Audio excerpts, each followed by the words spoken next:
I'm gonna be real with y'all. I completely burnt out of Super Mario Sunshine.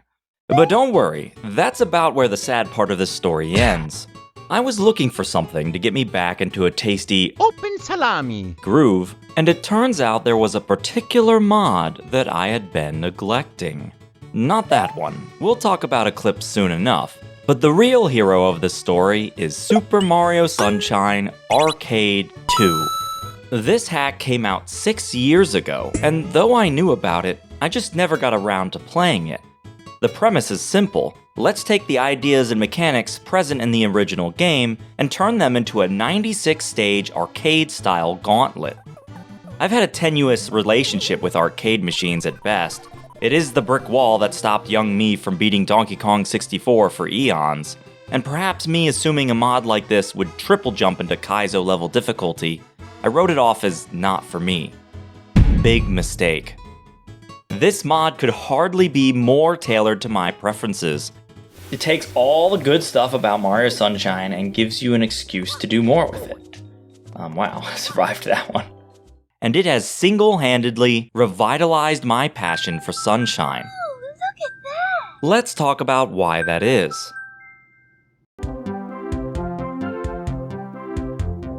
There's something eerily beautiful about floating off in a desolate mismatch of wooden objects. The music softly flowing, or sometimes bopping, and nothing to do but jump from one eclectic object to the next. I think what subliminally sells these microcosms is their connection to the main island. Having this floating garden box connected by a pipe protruding off a neglected cliff off the plaza probes my imagination into thinking of secret worlds covered by a mere thin layer of dirt, found only if my archaeology skills are sufficient enough and curious enough. It's probably these very secrets that spurred my fruiting mushroom brain to hunt for all the tricks, secrets, glitches, and more in the first place. Not many games would place an essential token for progress in such a neglected corner, but Sunshine does this all the time. Realistically though, these secret boxes are probably just an excuse for the developers to create some pure platforming challenges without having to design a somewhat realistic and livable Pianta village around it. But the dichotomy created by these two inversed kinds of spaces is majestic. Why is there a secret box inside the police station? Do the Piantas know about this? Do they get sucked into a black vortex every time they need to file some paperwork? Maybe it's some kind of security system, or maybe you need a dimensional hopping EGAD device to access these rifts. Oh, but then how did this guy get here? Does he have an EGAD pocket watch? The curious mind will wander, and we love it for that. Super Mario Sunshine Arcade doesn't have this secret box pipeline inside the mod itself, but it gets to piggyback off the established one from the main game. Each of the 96 stages is basically a secret box, split into 12 distinct worlds themed after a locale from the original game. The mechanics are often borrowed from the level the world is themed after as well, further churning your mind on that OG connection, while feeling no out of place given secret boxes are already established canon. Basically what I'm saying is I feel right at home in this mod. Making the platforming challenges a bunch of floating objects in the sky reduces development time while perfectly meshing with the pre-established game. Levitating mushroom platforms happen all the time here. Okay, so the theming is good, but what about the gameplay? Well, I am happy to report that it is not Kaizo at all. It is more difficult than anything you will see in the base game, especially when endeavoring to utilize Mario's floodless toolkit to the fullest. Mario can jump, sure, but without FLUDD, you're much more of a bumbling meatball. Moreover, it's something you just don't get much practice with on base Isle Delfino. What the heck? I have no momentum. Just jump. It's enough height. You can just jump. Oh my goodness. FLUDD, I need ya. I need you, FLUDD. But Arcade doesn't ask you to perform any glitches or obscure mechanics. If anything remotely obtuse shows up, something in the level will fill you in, such as an NPC, who somehow know who Mario is. Despite floating off somewhere in space, the mind wanders. I think the difficulty pretty much nails it. And what's interesting and fresh, since the mod tends to extract ideas from a new mechanic every single stage, the difficulty stays about consistent throughout the mod. Yet it never got boring because of the new mechanics I had to learn, and then familiarize myself with new ways to utilize them. I'd say if you can beat World 2, you likely have the skills to complete the whole thing. That said, there are a couple of difficulty spikes. World 6, World 11, Stage 4-3. Yeah, if there's one major criticism I have with the mod, it would be that the 96 stages don't always have the nicest difficulty chart. This one stage in World 3 is quite easy until you get to this tricky jump at the end. Truthfully, it's not that bad, but it came out of nowhere and I had to ride the slow cubes all the way back just to get another shot. Thankfully, these are outliers, and the mod is more concerned with you mastering a given mechanic's abilities than it is making pixel-perfect jumps. Which I so happen to think fits the overgrown amount of mechanics in the game. Like, wow, Sunshine has a lot going on, enough to make 96 secret boxes out of. Oh, and I would be remiss to mention that the mod has a bunch of custom sequences as well. The coin mission in World 5 is a particular standout. Lastly, I'll mention that my difficulty meter was a little off gauge by all the blue coin challenges. Some are sneaky hiders, while others are straight life gobblers. 4-3 is rough, but a third of my 15-ish deaths were foretold from that one devious blue coin. And that leads into my final praise point.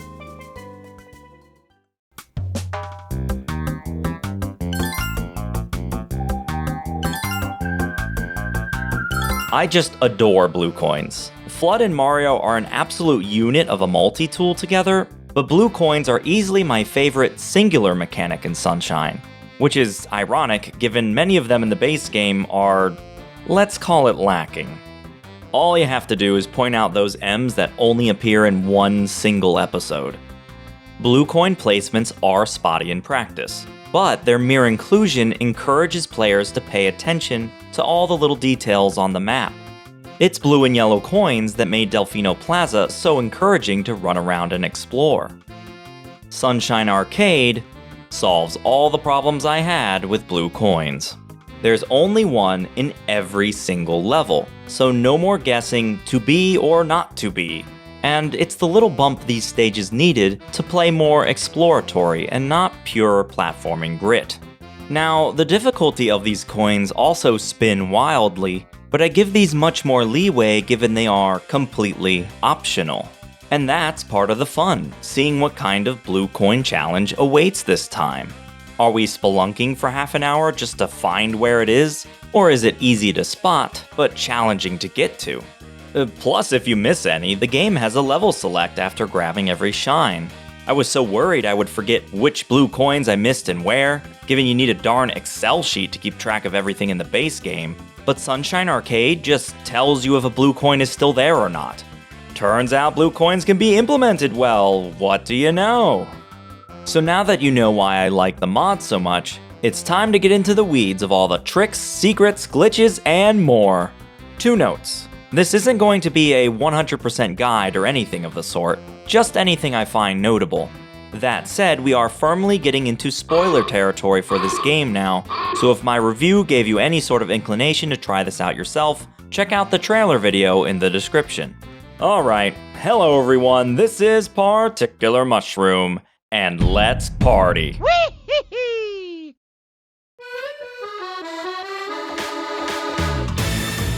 First up for World 1 is, of course, the iconic Delfino Plaza. In line with the theming, everyone's favorite mechanic returns, boats! There's no Yoshi here, but there's also no water as well, or at least water on this plane of existence. Our primary stop for World 1 is going to be the 7th level, abbreviated 1-7. Since it's a 100 coin mission and has the rocket nozzle, there's a lot to mess around with. Rocket nozzle, of course, means we can do the classic rocket storage. Whee! I should mention while we're waiting to come down to Earth that this mod is still very much the Sunshine engine. Other than a few tweaks, everything we can do here is applicable in the main game, as long as we have the right combinations of objects and tools to do so. For example, there is a simple wall clip we can do anytime there is a sand block next to some geometry. All we have to do is hover where the sand block respawns, and we get pushed right inside. This is easily reproduced in the Gelato Beach secret box as well. However, unlike the main game, Sunshine Arcade is much more fortified in map construction. The edges of the map, for example, are sealed off with Gorilla Glue.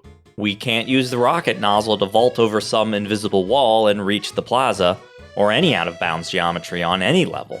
We can, however, stick to the still-drying superglue by tilting our controller up against the barrier.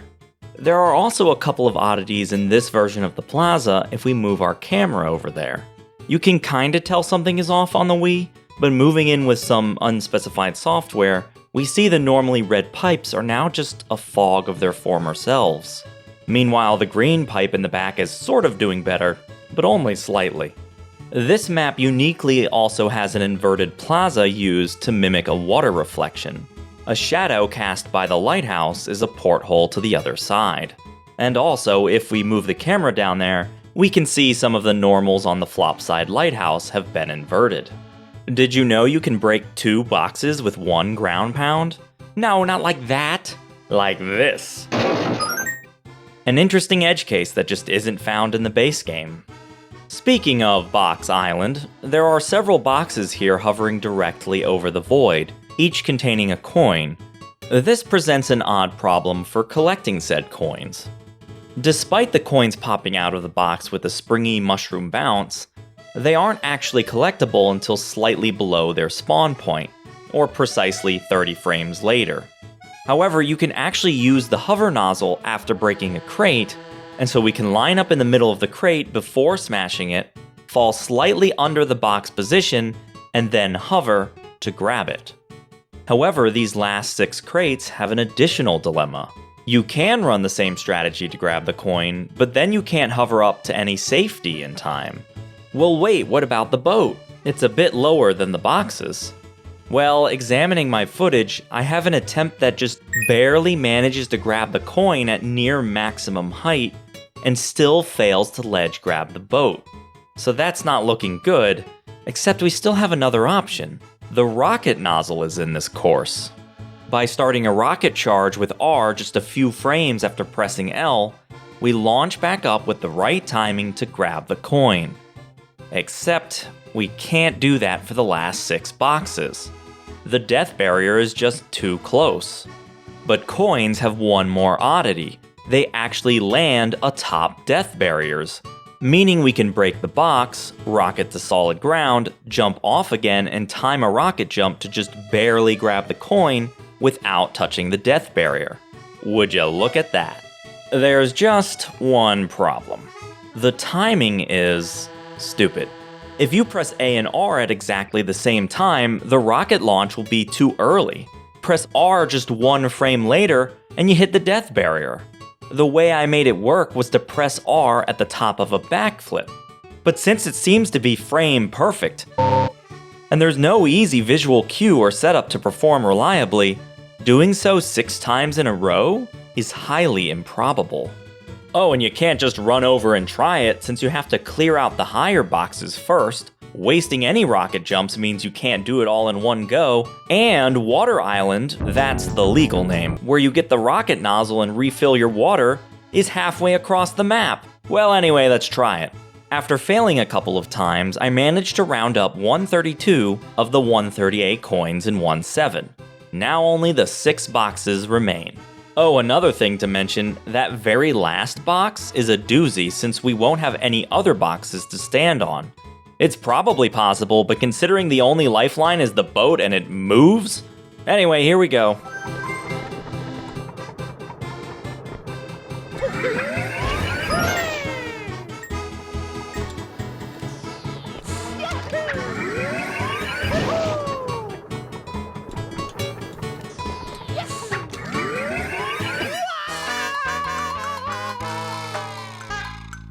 I am not surprised.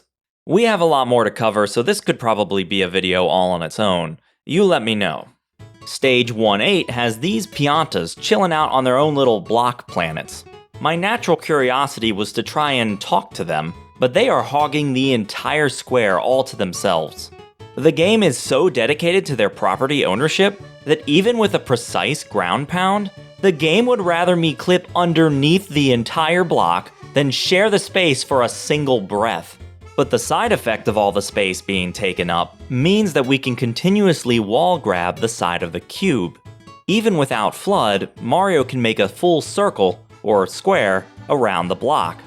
Look at him. He shows no remorse for our eternal free fall. Well, say goodbye to these asocials. You don't even need them to get across to the other side. A spin jump here does well enough. Stage 1-6 is a fun racetrack stage, where the optimal route is using the water slide ability to grab all the red coins within the time limit. One of the obstacles is a pack of Piantas all trying to find seating for the sprint. One of the Piantas seems nestled into a nice spot, and talking to him annoys him so much that he chucks Mario right off the raceway. Wow, these guys really don't like Mario so far. We also have a sand block line here, which we can easily use to clip into the track. Unfortunately, there's not much else here, although we can do that again.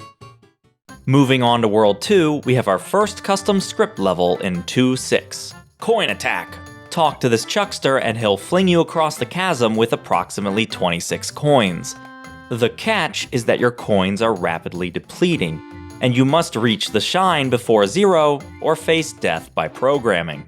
This timer doesn't pause while talking to NPCs, so you can swing back around to the chuckster with FLUDD and die while in a conversation, with the game engine only taking notice after the convo ends. No remorse yet again. Also, if you position this throw, it is possible to get flinged without collecting any of the mid-air coins, although it doesn't seem possible to get off this platform without triggering the race, as your water tank starts depleted. Well, maybe it might be a fun challenge to race to 50 coins, to receive the extra life before you lose too many, but I accidentally found an easy way to get there. As I was planning out my strategy, I noticed that my coin count had seemingly stopped decrementing. I quickly realized that getting close enough to the shine stopped the timer, allowing you to explore the level at a leisurely pace. Thus, the easiest way to get 50 coins was to reach the shine as fast as possible, and then backtrack to grab the cash. I managed a cool 79, but I'm sure you could do better if the darn pokies would cooperate. Wait, where'd the pokey go? Huh, turns out you can actually downwarp pokies. I don't think I knew that. Speaking of which, I noticed there are flowers planted inside these breakable blocks, and wondered if it might be possible to, well, break them with the pokies still inside. Problem here is the blocks are well inside the pokey activation range. However, stage 2-4 has a very sizable block right at the beginning, and look who's sleeping, or whatever they do in there, probably plotting Mario's demise. This block is easily smashed before the pokey can awaken. The flower will then descend, but only in static chunks like a Tetris block. If Mario gets into the activation radius, the pokey pops out with a sneak attack. Otherwise, it will descend to the death barrier and, well, die. However, it will leave the flower behind in an uninteractable state. And this gave me an idea that maybe the flower is looking for solid ground? Problem is that activation radius. So trial and error until I figured out that at the right angle, I could jump to break the block, jump again to wall kick, and get off a glitchy wall kick to barely reach the platform. The results were so worth it. The flower was now pathing with the ice block, again in Tetris chunks. Up, down, left, right. However, if left alone, I noticed the flower began to offset a bit, and sure enough, it was eventually pushed off the block entirely. If you were wondering about the blue ones, well, they kinda cheat a bit. They just float up there regardless. But I did notice they actually aim their pebble seed things. Look, you can make them shoot straight vertical, huh? Stage 2-3 has a whole castle of brick blocks, with one slit open like an old window. This leaves it vulnerable to Mario, but given its slight height off the floor, we are actually able to sidestep underneath it and break it that way. However, we can get a couple of other side effects as well. If we move into the yellow stub, we clip into the floor. But if we clip into the brick block instead, Mario instantly KOs. It seems the game won't allow us to be mid-air inside a brick block. We can also use this opportunity to scientifically examine the Pokey, without it ever able to reach us. Analysis. Never-ending smile continues to invoke existential dread and indigestion. Also, we have a special brick formation in this level. The brick blocks Mario is standing on are placed low enough that we can jump under these bricks, break them, and retreat back to safety. A couple of breaks later, and you can sort of clip into the brick block like so. More interestingly, you can dig out a chasm beneath the spawn shine sprite, allowing you to grab it on the death barrier. Well, that's kinda anticlimactic. Couple other things, if a Pokey jumps onto a higher ledge in just the right way, it freezes in place for a bit. If you get a Pokey stuck between an ice and a hard place, it cannot turn to face Mario until it escapes the corridor. Notice how these ones turn to face Mario when they jump? Finally, as I was messing around, trying to find anything else, I managed to get an infinite one of these. Okay, I'm gonna turn around now and look at Mario. Oof. Careful. Okay, here we are, and, he's blinking. He's just standing there, menacing. Now we move on to World 3, Rico Harbor. The first level starts off with a whole squadron of cranes, which hide an interesting secret. The bottom section, but only the lowest part, has no collision, so you can just stand inside.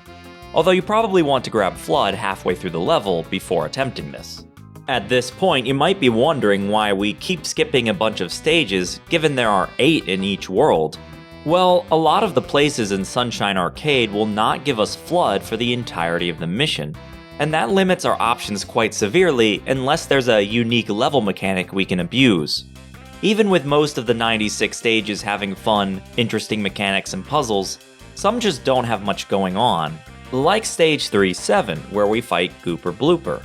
The Bloop has the Bianco Hills goop instead of the black ink, but otherwise it's the same fight as before, with the same cheese strat. I guess I did get the Rico Harbor and boss music to play at the same time.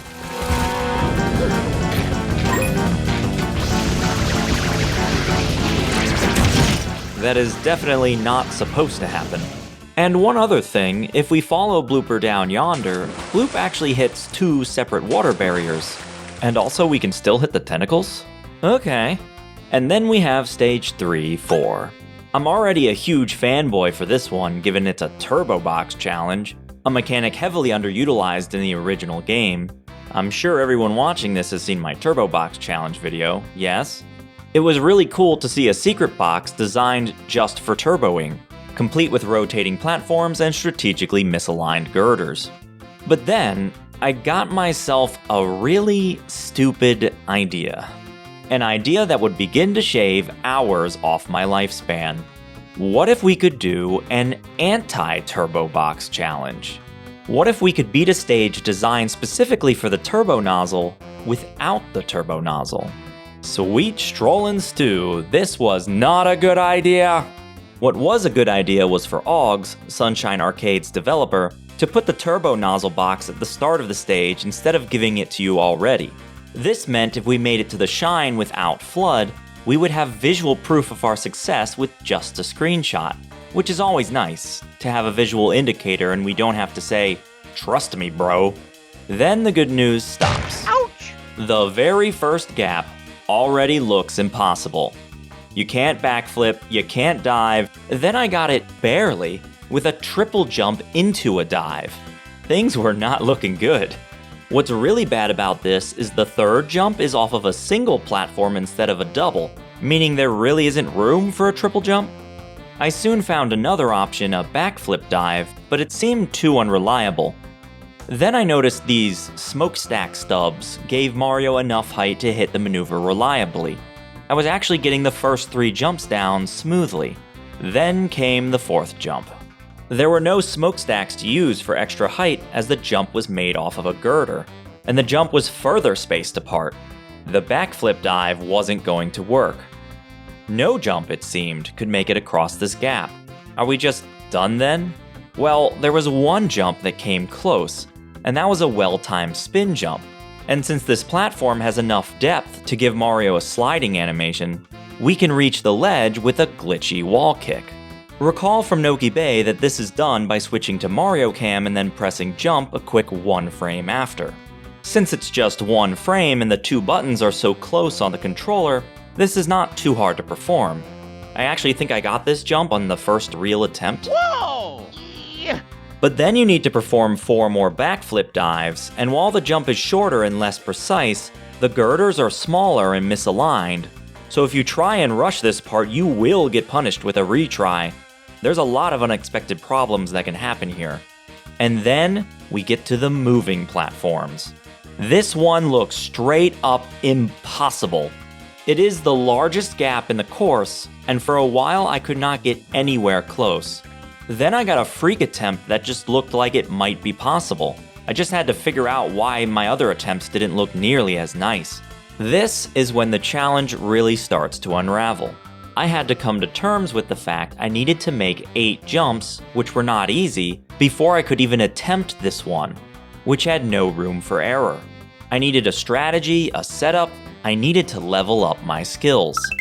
The first thing I did was get the first few jumps down with the backflip dives. I learned to somersault on a dime and without the help of the smokestacks. You can actually press B and A at the same time, which makes this way easier. Now I could get to the real jumps quicker. But the most important technique was the spin jump setup. You see, spin jumps require you to rotate the control stick around in a circle before jumping.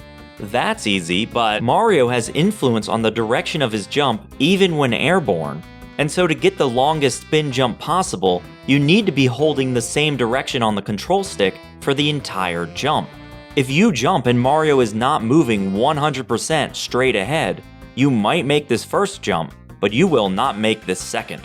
Which is a problem considering you have to move from the straight up position to spin the stick around and tell Mario to do a spin jump. Attempt after attempt after attempt, then I started failing even the first couple of jumps and morale was plummeting. Without some sort of leveler, I was doomed. Then to my utmost shock, I figured something out. You can spin jump out of a lot of things. Single jump, double jump, even directly midair. But you can also spin jump out of a dive jump, or rollout. This was the key. Diving has an impressive amount of forward momentum, and the dive jump even locks Mario into the direction he is facing. This means you are free to spin the control stick during the rollout without worrying if your spin jump momentum has the right direction and magnitude. Now we're cooking. All that was left was getting the camera angle and timing down, which did take quite a bit longer. Since the jump is longer than the others, the camera angle needs to be lined up near perfect, but what really got me was the timing. The extended air time since the jump was longer completely disrupted my glitchy wall kick, and it was several attempts before I even got one. Meanwhile, I kept failing on the easier jumps just to get another attempt. Finally though, this happened.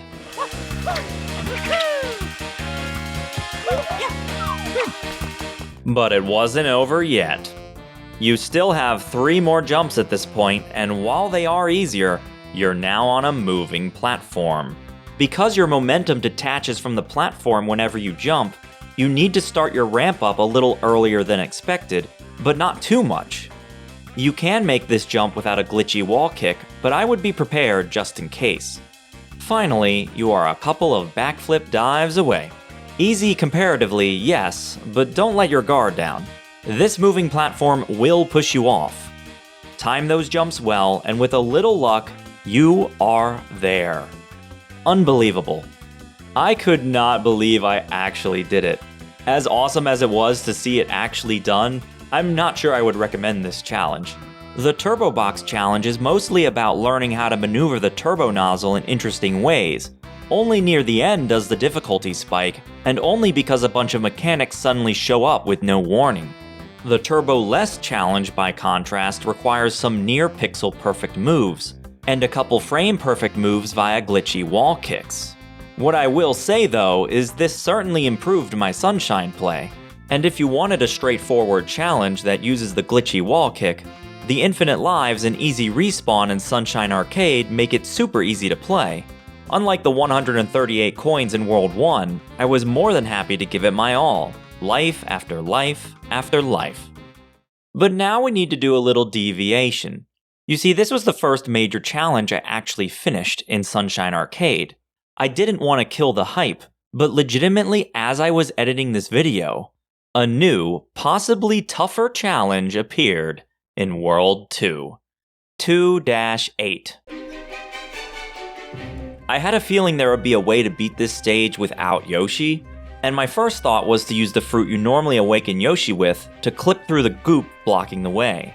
Interestingly, you can walk up and into the goop no problem, but as soon as you stop moving or jump, the muck sends you packing. Since fruit clips require a jump, that's not gonna work. Well, what other options are there? If you're wondering about the brick break strat, the bricks here are too high for you to get back to land before the hover nozzle runs out. I guess you could use the infinite flutter glitch, but that kinda defeats the point of not doing this with Yoshi. Well, there is the infinite wall jump strategy, but remember from Serena Beach, I'm terrible at that. Well, hold on. Who says you need to go up? Perhaps instead, you just need to go around. Turns out that's exactly it. Easier said than done, of course. This strategy is nuts. If you're terrible at gaining height like me, the only platform you have a chance from is the spinning star platform, which you also need to get your own spin jump off of. And no matter what I was doing, I couldn't bridge the gap. So as I slowly improved my reliability, I took some notes. Your goal is to round that corner as quickly as possible, so that means getting as parallel to the wall as possible while still getting a wall kick, which in practice means aiming too far left and then correcting inwards mid-flight.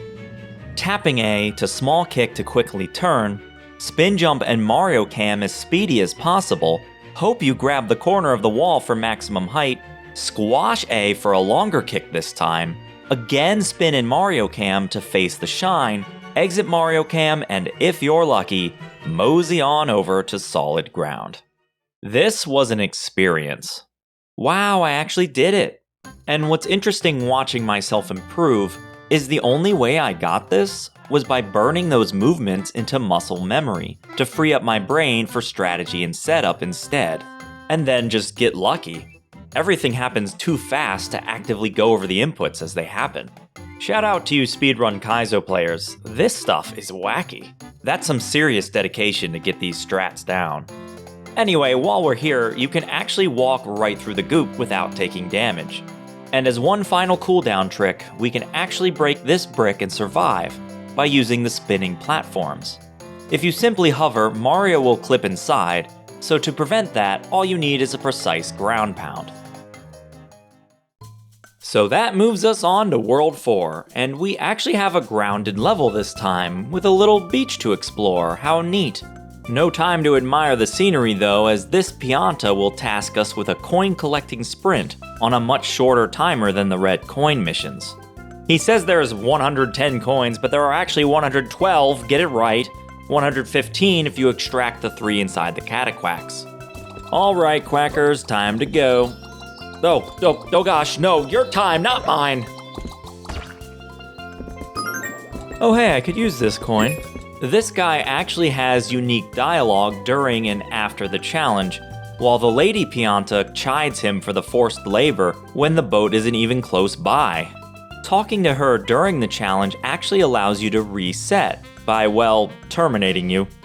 What do you mean I won't make it? The timer started 4 seconds ago. Also, I don't recommend this, but since the coin course loops around the whole island, it is possible to complete in reverse. But the only notable difference is these blocks are spaced just enough that you have to D-turbo to jump and grab each coin.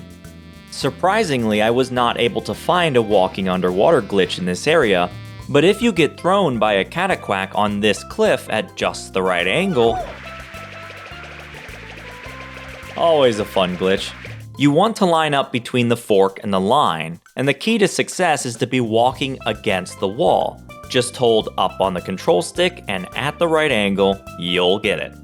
Once you've done that, there's really not much else here. But there's only one valid way to grab the shine. Starting with stage 4-2, the rest of the levels in this world are back to floating in space, with a newly added death barrier to keep us from the sands below. Although, you can still get jostled by the cataquacks while the game is informing you how bad you are. I was very interested in the island hill, now that we had easy access to it. It seems the entire mound is covered in instant sliding slopes, but not all slopes are created equal. The gentler slopes are flat enough that the game will allow Mario to walk on them as long as you walk upwards. The way you set this up is pretty funny also. The way physics work in this game, Mario can climb up any slope with the hover nozzle. And since the ledges on the hill right before the death barrier kick Mario off the island, you can actually hover right before the invisible Doom plane. This allows you to readjust your position to anywhere on the island as long as you have water left. Thus, we can triple jump and hover to get over the hill, slide down to the death barrier, hover, and climb back up to the perfect position to get the walk trick. And once we start sliding, we can do it again. But then something interesting happened.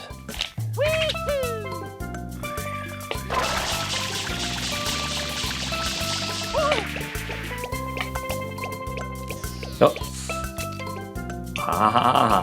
Wait, is it a spot? Or is it? While I was completely perplexed by what was going on at first, the fact I died after jumping quickly ushered in a theory. We can't jump at all. If I hop, I'm probably dead, right? Yep. The death barrier only seems to calculate death when Mario is airborne. But this slope is likely ending at exactly the height of the death barrier, meaning we never go airborne, and Mario is never registered as a dead man. The one thing that pokes at this theory is the fact that certain areas are unwalkable no matter what. Mario can fly into the blue yonder up to the edge of the map, but walk in any other direction enough and the game just deletes Mario. I can't even approach any other slope than the two that activate the glitch. So as cool as this glitch is, it seems pretty limited. That said, once you know about it, activating it is as simple as hovering onto the prerequisite slope. Very easy to try out, as long as you have access to World 4. Oh, and I guess I did crash the game once with this glitch. No ideas. On to a couple level specifics, Stage 4-2 has an interesting artifact, namely a coin placed underneath the death barrier. You can still grab the coin after dying, and you can use our walking on the death barrier glitch to get a little bit closer. You don't have flood this time, so simply dive from this platform. Once down there, we get a closer look and can easily collect it with a little trick. Getting into Mario Cam and spinning around, you'll know you're directly above the coin if it stays perfectly in place while you rotate the camera. Stage 4-6 is going to have our first Piantissimo race. No, not that fake guy. This is the real deal. Look at that fit running form. He's so fast. To make the race totally, completely, 100% fair, this not fake Piantissimo cordons off 2 racing lanes, giving Mario a bunch of challenging obstacles while he has a row of blocks. There he goes, Percy. Look at that incredible form as he steps from one block to the other. Indeed, Mulch. Notice how he doesn't trip on a single one? The hours of dedication it must have taken to accomplish such precise, infallible movement. I don't know if the rookie has any weakness to exploit. How is he gonna get ahead? Wait, Percy, look at this. Mario is already at the goal. How did he do this? We look away for 1 second and Piantissimo's perfect record has been toppled. The rookie from nowhere, Mario, takes the crown in an astounding upset. What's also funny about this race is either Mario or Piantissimo will stop the timer upon reaching the flag, but you can actually jump into Piantissimo's lane and talk to the guy while the race is still ongoing, and he has some unique dialogue. This is no time to be chatting. I can still win. But then you can repeatedly talk to him, and the timer will slowly increment between chats. Thus, you can stunlock the guy and potentially max out the timer, though I only got it up to a minute to prove the concept. You can't just spam B since that will actually prevent the talk bubble from appearing and he runs away. So we're stuck methodically timing it, and extrapolating how long it took to get to 1 minute, because remember the timer stops while talking, you would be sitting here talking to this guy for approximately 10 hours. Not for me. I don't like waiting around, and turns out you don't have to wait for Piantissimo to reach the flag to end the race. Once you tag the flag, simply talk to the guy to trigger the shine early. Stage 4-5 is a funny reimagining of the Watermelon Festival, where a durian-sized watermelon ends up winning by default as the only entry. I like this creative stage, but what I find more funny is this silly little floor clip. Yeah, unsurprisingly, shrinking these platforms down to the size of a canoe makes for a lot of strange clips. Finally, in Stage 4-8, these same platforms, proper size but skewed, have a bit of invisible geometry Mario can stand on, before promptly getting yeeted off. Up next is World 5, and my favorite level gimmick in Stage 5-5. This rich fellow welcomes you to the stage with a hearty boast about all his shiny yellow coins, demanding you do not touch them, but are otherwise free to do whatever you wish. It's the no coin challenge, except failure is punished with death by Pianta. Yes, you can squish the Electro Koopa. No, you cannot take the Electro Koopa's coins. This single enemy in the entire stage allows us to perform an interesting trick. By dying from an Electro Koopa and having the merry-go-round move us into the coin, we will actually teleport to the Pianta, despite already being out of a life. We won't talk to the guy and, interestingly, still be in a low-health animation. The merry-go-rounds in Sunshine Arcade are actually bouncy, and so to help with this trick, I recommend grabbing the side and climbing up, like so, once you're down to 1 HP. I would also like to point out that each of these platforms has a gradually increasing number of coins. 1, 2, 3, 4, 5, 6, 7. In 5-7, we get an interesting evade the cops sequence for some reason. Don't worry about it, but getting caught doesn't always spell the end. We actually get thrown by our boys in blue, which sure enough is survivable with just the right placement. You'll never take me alive, coppers! No, Johnny, don't do it! The only other stage with interesting things to talk about is 5-2, where Monty Mole makes a guest appearance. This is where I noticed that the bullet bills don't immediately die when jumped on. They actually fall downwards until they hit the ground, then explode. It's also very difficult to catch on camera, but during your approach towards Monty, the bullet bills can actually fire backwards. That's due to the bill's predictive aiming, which is clearly overtuned here. Monty also has the bomb-ombs in the arsenal, but you are not likely to see them. Without FLUDD, Mario must carefully platform around these sand blocks long enough for Monty to throw some. Even then, the bombs will fall straight to the death barrier unless they land on an idle sand block. I managed to get off a triple jump, but that's about it. It doesn't seem possible to get up to Monty, at least not easily. There's not a lot in World 5 to discuss, really. We only have FLUDD in a small subset of levels here, and there's not much to mess around with. The pirate ships are a messy collection of polygons, but that's about it. I did notice one more interesting thing in 5-4. It seems the Electro Koopa shells only need to return to the Koopa on the horizontal axes. Once lined up with the Koopa, the shell returns through the floor. Cheater. World 6 is going to be the last world in the original Sunshine Arcade. Yeah, the reason we're skipping all the way to Sunshine Arcade 2 is because it has all the original Arcade 1 levels built in. As such, the Night World, as it's called in-game, feels much like a final gauntlet. Platforms from previous worlds are all smushed together in conglomerate contraptions, together with the fire and spike platforms from Corona Mountain.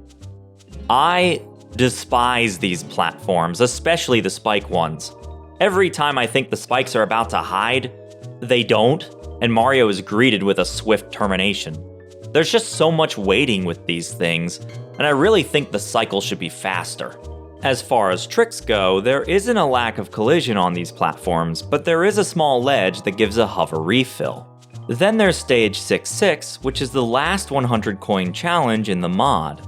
Due to the lack of boxes, it's still easier than 1-7 to collect every single coin, but it is quite punishing if you do slip up. Expect not to recover from a bad move, mostly because of these stupid spike platforms. A unique frustration appears in this challenge, and that's that you could easily route the entire map with only one refill at Water Island, but unless you make several harrowing jumps without flood, there just isn't enough water to do so.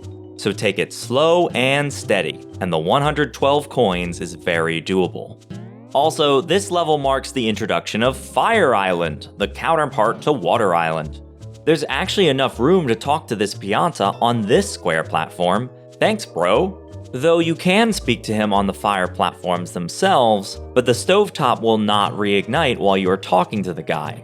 You can also slip in between these platforms, surprisingly, and Mario will instantly pull up. Lastly, we have this platform, which only appears once in the whole Sunshine Arcade, and I think that's because, well, it's totally busted. I mean, look at this. What is happening? Listen to this. What is going on? After this stage, the only other notable thing I found is in 6-8. Being the last level from the original arcade, it is a combination of every single world prior, which is always a fun final challenge. However, the course starts off with no flood and a single meandering boat. If you don't make the first cycle with some quick jumps, you have to wait for the boat to swing back around, then ascend a flight of stairs, ascend a flight of star stairs. Basically, I died on this first part just trying to get back to where I left off more times than I died on the hard stuff. This is probably the most difficult level in the whole pack, so be aware. The course does give you both Flood and Yoshi eventually, and a quick tip I have is to dismount Yoshter after you turn the first Cataquack into a platform. The Yoshi Go Round segment has a grate that Yoshi can't use, and so the only way to get past this section is with a precise flutter. Too risky at this point. Just give Yoshi his own little island to chill on and tackle the end with trusty Flood. The one glitch I have is the classic sand block clip, but this time we can actually stand inside the block as we have another right below it. And there you go. We are halfway there. Halfway there. Well, as far as the video goes, we're 2/3, but who's counting? Halfway there. Halfway there. On to World 7. These platforms can be funny sometimes. There's an interesting mechanic here in that the level is divided into 2 hotels, if you could even call them that. It's just a single room. But it is a nice room, it has flowers and boxes. These hotels, however, are on opposite ends of the map. The way to travel between the 2 is to spray the special boo painting that allows you to teleport to the other room. Wow, that is so creative. In stage 7-4, our task is to collect coins, more coins, grab the rocket nozzle to collect even more coins, and turn them in 8 piece at the slot machine until it spits out a banana to wake up Yoshi. Except, we have the rocket nozzle. We can instead skip this entire directive by using rocket storage. And we can see the Big Boo's tail sticking out, which is weird looking. This world brings back the hotel owner from Hotel Delfino, except talking to this guy reveals he is not only a different entity, but there are 2 distinct entities. Yeah, these 2 hotel owners have a little rivalry going on. They fight over ice, they take the same hotel name, swap the words around, and then call the other one uninspired. My guy, usually if you're trying to outclass a competitor, you pick a better name, you don't just steal the existing one. No more ice for you. There's some really interesting lore here that I don't quite get. In the very last level, hotel owner number 1 says, "I ain't got nothing, I'm going nowhere." And hotel owner number 2 says, "Well, I think that's it for the Sands Hotel." Wait, what happened? What'd I miss? 2 stages ago we were talking about fruit, now it's over? Is it because Mario is the only customer you've ever had, and he's about to finish the world? I don't get it. But I like this funny camera angle at least. Speaking of the camera, inside the hotel rooms it is locked into a fixed position. I'm not sure why, we can easily clip the camera between the wall in other ways, but this also means there's a point in the room where Mario is directly under the camera. Thus we can spin it around super fast. Careful, getting dizzy. There's also a cute trick we can do with the fruit. We can actually chuck one into the revealed boo painting, and it will stick in there, slowly inching its way out until it drops. But we can also stand in the painting by pulling up from the ledge and pick the fruit up. Mario himself inherits momentum when he flies through the painting, and also the warp resets the hover. Meaning if you line this up correctly, you can actually infinite hover through the painting, at least until your water runs out. Some boos around here masquerade as coins before popping out in a surprise attack. Now that we have these boos in a secret box, we can see their behavior is pretty strange. If we spray a boo, it suddenly obeys gravity, trajecting downwards in a T-pose while slowly rotating. I wish this would last longer, it looks so silly. It'll stop on the death barrier and then proceed north for forever, I guess? It also turns transparent, which in the darkness of the void becomes almost impossible to spot. There's also an interesting trick here. I noticed that if you dismount Yoshi, he doesn't die on the death barrier. He kinda just falls through it. If only we could do that. What is this? Floating tree, floating tree? Well, guess what? There's another block underneath this one. Darn it, Augs. This stage, 7-8, is also one of the few to hide a developer's secret. It is actually possible to get on top of the hotel with a well-timed triple jump, and as a reward you get a string of 9 coins. You can't use these coins, but an acknowledgement of obscure tricks like this always makes them a little extra special. I am a little sad for the hotel owners, but it's time to move on to World 8, Pianta Village. Here there's another coin attack we can mess around with. At the beginning of stage 8-2, it's possible between talking to the Pianta and him chucking you that Mario gets in a dive. This will ruin the trajectory of the throw and launch you right into the abyss.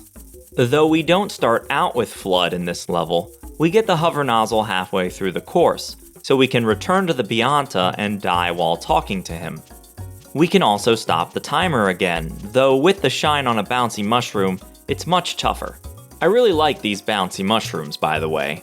I mean, I guess I am a mushroom fanatic, but it is a shame there's not many glitches involving these shroom caps. But we can at least clip inside them. In stage 8-7, we have these mesh platforms that traverse Mario a set distance before falling. Whoa, holy 3 directions, Batman! In Pianta Village proper, all these platforms are over the void, but with solid ground here, I was able to confirm that once the platforms start falling, they become intangible. I also found this neat little moment in 8-6, where I grabbed the side of the bamboo mesh. At the right angle, it actually looks like Mario is climbing in midair. In stage 8-3, we have another unique mechanic where these chucksters will only throw you if you provide their fruit of choice. They have to rhyme too, apparently, and this Pianta was banished to the inside of a box because he couldn't rhyme anything with the word pineapple. How cruel! Hey, I get it, buddy, they don't like me much either. It's hard to grapple when you don't know what rhymes with pineapple. This guy here launches you way into the air for a blue coin, but if we're prepared, we can angle perpendicular and fly all the way to the walls of the chasm. We are very much quite dead, but we do see that the walls are quite solid until we reach the death barrier, after which we phase right through it. And that brings us to the big question for World 8. Can you beat 8-3 without touching a fruit? We're again gonna combo the dives and spin jumps again with the mushrooms. Every time you bounce on an object, Mario's stance resets, thus you can dive into a mushroom to get extra momentum forward, and the mod actually utilizes this throughout. However, if we combo a dive into a bounce into a spin jump, we get some exceptionally large air time. This is going to allow us to vault over our very first obstacle. Then things get a little more tricky because the mushrooms start moving. However, the second jump is not as precise as long as you're lined up correctly. A helpful trick for this part is to ground pound on the mushroom. That will reset your movement and allow you to go into Mario Cam and angle your shot. You can also use the ground pound to change your bounce timing since you're in the air for a good 3 seconds. But then, of course, the worst jump is saved for last. Since both of these mushrooms move, it's very hard to stabilize yourself on top of them. I didn't even try. Instead, I vaulted over to the other side, lined up as straight as possible to the goal platform, and then waited for the first mushroom to move towards Mario so the second mushroom would be in the perfect place on my second bounce. From there, it's just putting into practice the techniques from the other two jumps, but near perfect this time. And with good aim and precision, you'll have it. Noki Bay. Let's be real, folks. The only reason I wanted to make this video was so I could talk about springs again. Mechanical springs, mountain springs, counter springs, whatever the spring. It doesn't matter the context of the thing. I just want to talk about springs. Truth be told, the spring doesn't have all that much going on in World 9. Making its return in 9-2, the spring can be used to clip into this shell platform and drop all the way down to the death barrier. We can also clip into these custom Noki houses, and even get a minuscule walking underwater glitch. We can make a spring stack again, but a question arises. Can we get a 3 spring stack? There are 2 springs right at the beginning of the level, but the third one is all the way over there. Particularly, this gap seems purposely spaced to not be retraced when the spring is embraced. But with our newfound spin jump skills from the prior challenges, this gap is no match. Now all we have to do is carefully platform across this cube. Watch out, this gap is wider than expected and... excuse me? Wait, so I landed on the spring... Why do I have spring written here? It's cube. See, I just want to talk about spring. Wait, so I landed on the cube, spun around, through the spring, and downwarped past the death barrier? No way, this is huge!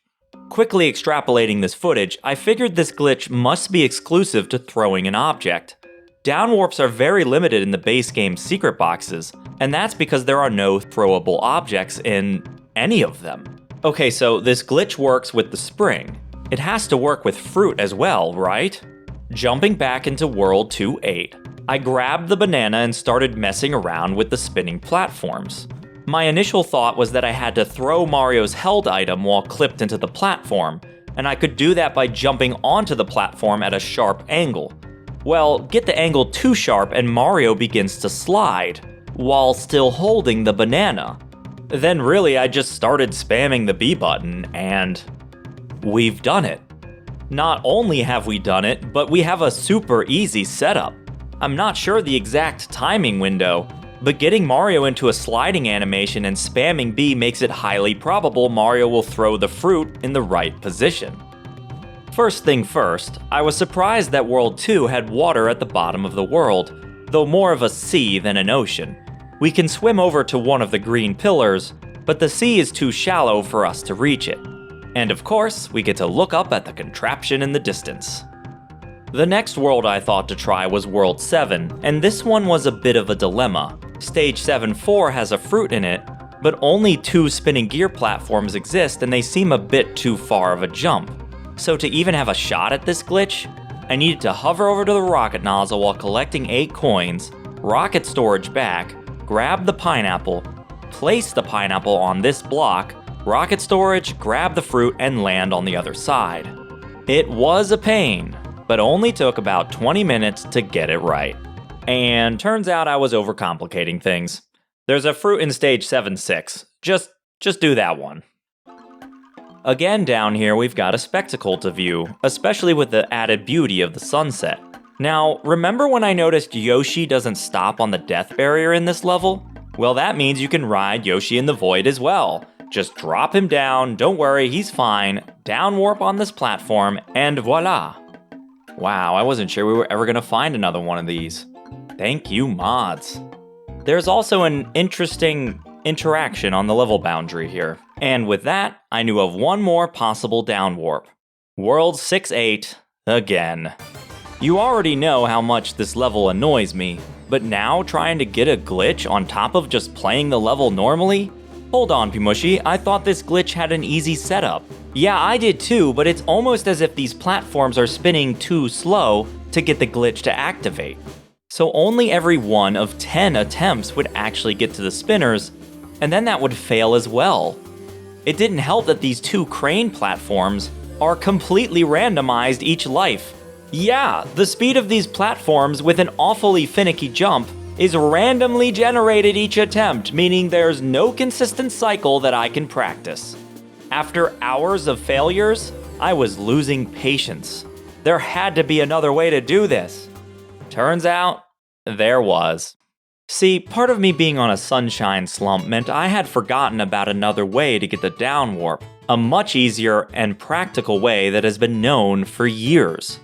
If Mario throws a fruit on the very first frame he touches the ground, he gets a little knockback.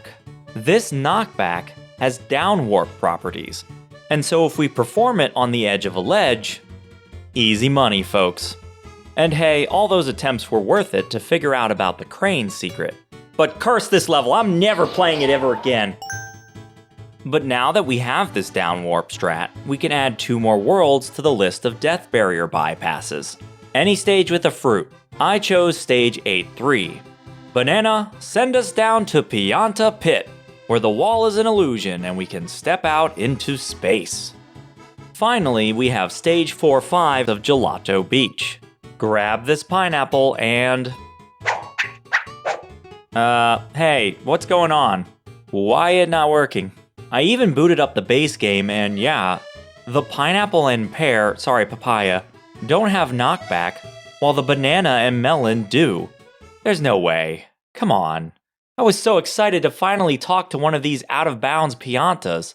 Look, she's just sitting there. Lonely, no one to talk to, no one acknowledging. Bro! Huh? Bro! How's it what? Bro, just pause the game! What are you saying? Just pause the game!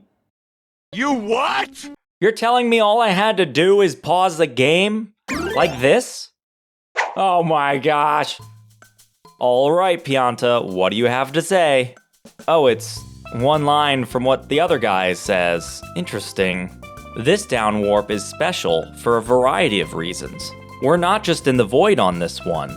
We can hang with this Pianta, but we also have cataquacks as well. Getting launched by one will actually send us above the death barrier, knocking Mario out on the way back down. But the water is also gone. The cataquacks seem bound to a certain radius, but you can jailbreak one by luring it over and off of the cabana. Now it goes anywhere.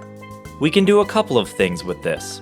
In the dried basin, the launch height of the cataquack is below the death barrier, and we can get thrown along the level boundary for a couple of interesting looking glitches.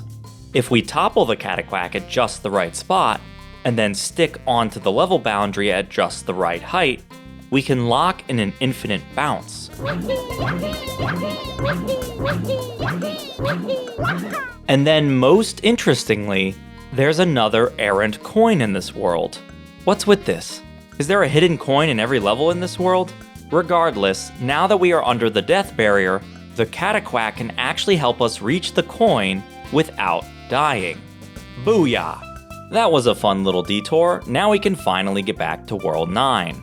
Before we discuss World 9's death barrier skip, I want to point out that there's another out-of-bounds NPC we can talk to. Regardless of the level except 9-8, the Nokis in this world will always hang out on the green shell. The one in stage 9-3 is actually reachable. By getting just a decent spin jump from the second upper cube, we can reach the shell.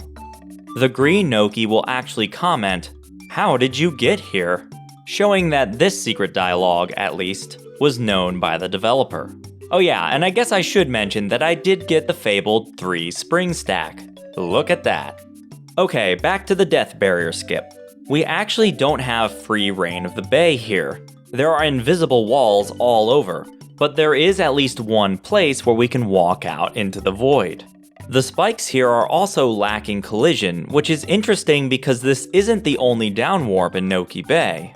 The very last level, 9-8, again puts us on the ground, or water, whatever, and gives us the good old boat. In this game, water has a tenuous relationship with slopes of all things. And while the boat's construction has curves and corners, the collision slope only exists when we crash it.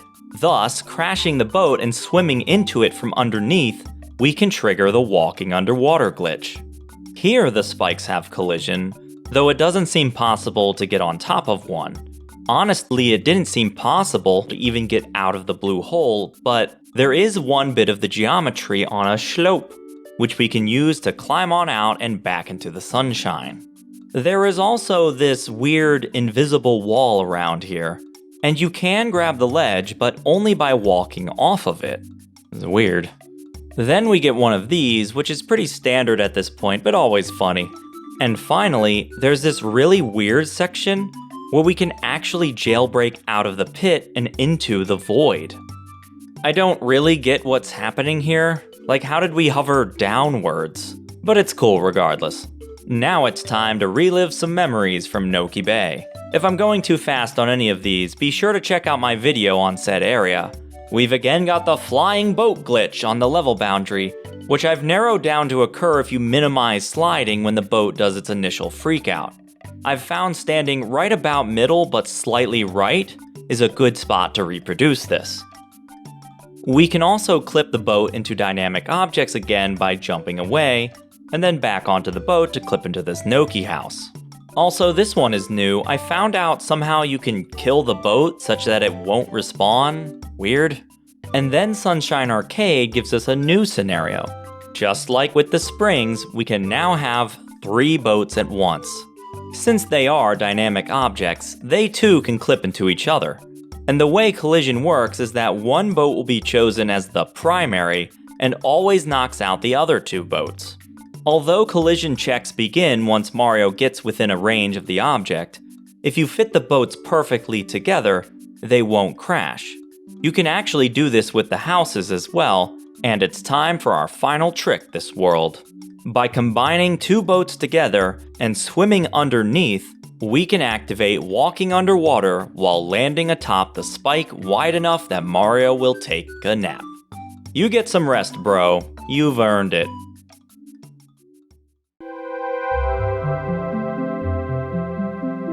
World 10 is super cool.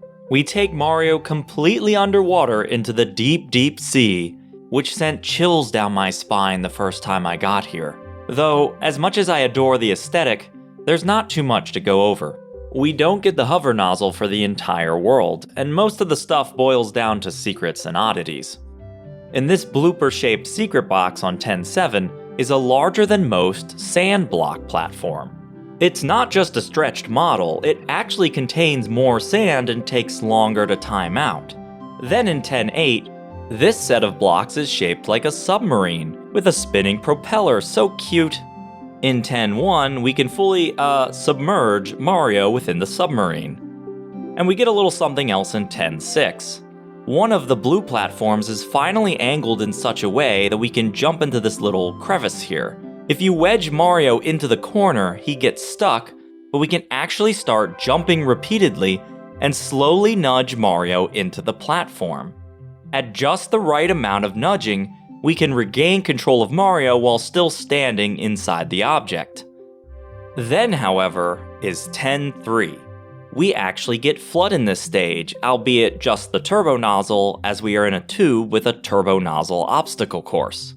The little Easter eggs in this course are the submarine chilling on the outside, and this massive swarm of fish that I wish I could get closer to. I wonder if these fish were supposed to be dispersed around the level. Then inside the secret blue coin location, we can do this.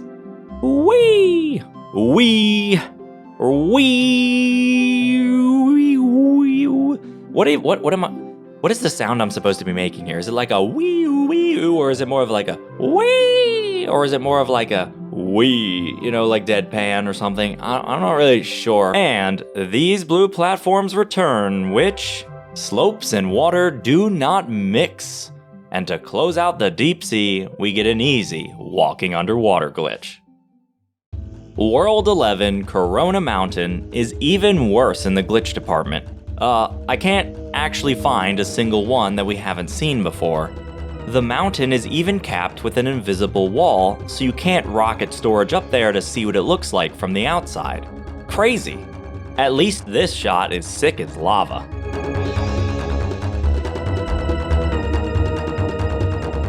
Dang, Og's cooking in this volcano. Okay, I guess you can clip into these spinny platforms, big deal.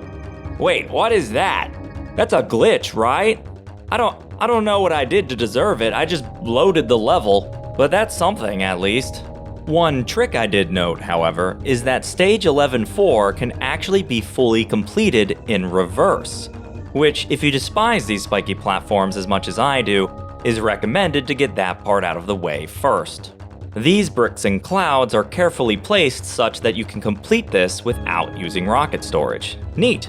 And also I noticed that you could actually douse the fire on the fire platforms by spraying any part of it, even just the metal beam that holds it up. Also, I guess you can break these bricks with some well-positioned jumps.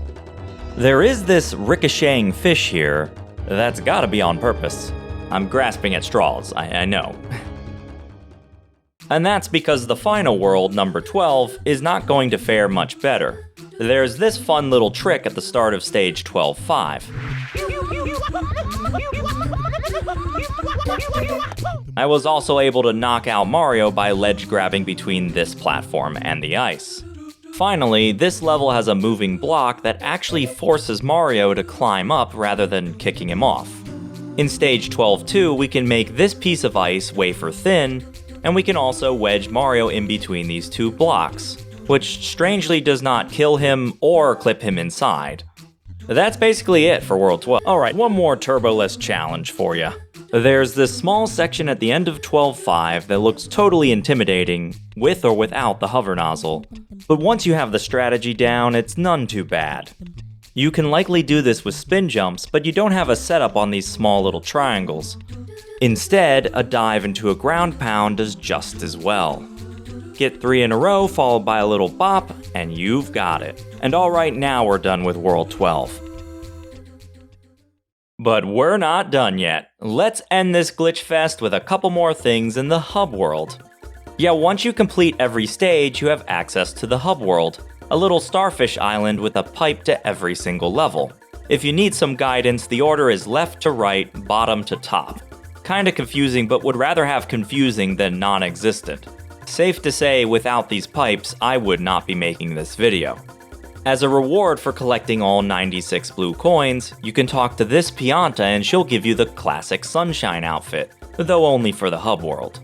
Also seems she's the same lady that tells you about the blue coins in the first level. Is she the blue coin curator, perhaps? The mind wander. Anyway, Og's also decided to put a boat in this stage, for funsies, I assume. Using that slope trick, I think, we can get the walking underwater glitch to activate. But also, because the water is so shallow, if we slip under the boat when the water is just the right depth, the boat can actually push Mario through the ground and out of bounds. Like other out of bounds glitches, we are stuck here, and I'm pretty sure it's a soft lock. Finally, one last visual trick. You can actually jump out of the pipe after loading a level by grabbing the side, pressing B to slide, and then A as the loading zone activates. This mod is awesome. I appreciate how this mod took me on a nostalgic trip across every locale from the original game, reminding me of all the things I liked, and didn't like, about this sunshiny game, while throwing a whole bunch of new ideas in the mix. If you're looking for more sunshine, I strongly recommend it. Oh, and if you don't want or can't boot this up yourself, I've got a full commented playthrough you can watch on my extras channel. A full 8 hours of me bumbling around these levels. And with that, our time with Super Mario Sunshine Arcade 2 comes to a close.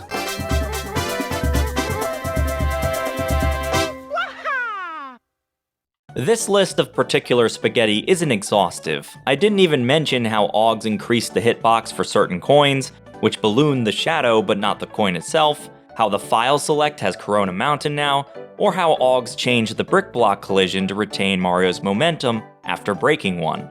You can find the videos where Og's discusses these developer insights in the description as well. Thanks so much for making this hack, Og's. If you're watching, I hope I did your mod justice. Now for me, I needed something to jumpstart into gear. It is 100% true that Peanut Park is causing me issues, but it is also 100% true that we will get it done as well. I am willing to spin up this YouTube thing again, but but I'll need a hearty salad of topics to keep this channel healthy. I have ideas, but at its core, this channel will remain two things: deep dives and challenges on all video game related content. I have another Nintendo related video already in production. Please let me know in the comments what videos you are interested in, and I will see you next time. No matter what, thank you so much for watching. Have a great day.